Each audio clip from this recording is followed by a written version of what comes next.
ఇక్కడ కనిపిస్తున్న పంట అంతా అలసంద పంట. ఇది 1 ఎకరా పైన ఉంటుంది. మొత్తం ఎంతటికి 10 కేజీ విత్తనాలు అయితే నాటించినాను. కేజీ 300 రూపాయలు. అలాగా 10 కేజీలకు 3000 రూపాయలు విత్తనాలకైనాయి.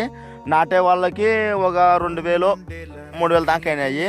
కలుపు తీసేకు 3000 రూపాయల వరకు అయినాయి. అప్పటికి 9000 రూపాయలు. అప్పటికి ఎద్దులతో సాలు తోలించడానికి 1000 రూపాయలు, 10,000 రూపాయలు.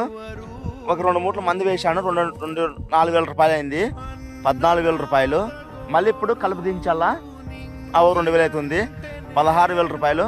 మొన్న ఒక రౌండ్కి మంది తీసుకొచ్చినాను, 1,500 రూపాయలు అయింది, 15,500 రూపాయలు. మళ్ళీ ఇప్పుడు ఒక రౌండ్ మందు కొట్టాలి, 1000 రూపాయలు. మొత్తం దాదాపు మన పంట చేతికి వచ్చేలోపు 1 ఎకరాలో 20,000 రూపాయల వరకు పెట్టుబడి అయితే అవుతుంది. ఇవి కనీసం కేజీ ఒక 30 రూపాయలు చొప్పున పోతే ఒక రైతుకి గిట్టుబాటు అవుతుంది. అంతకంటే తక్కువ పోయినాయనుకో రైతుకి ఏం మిగలదు. చూద్దాం ఎంత పోతాయి ఏం కథో. మన చేతిలో ఏం లేదు కదా. పంట పండించే బాధ్యత రైతుది. రేట్ అనేది పైవాడి దయ. ఉంటా. బై. జై జవాన్ జై కిసాన్.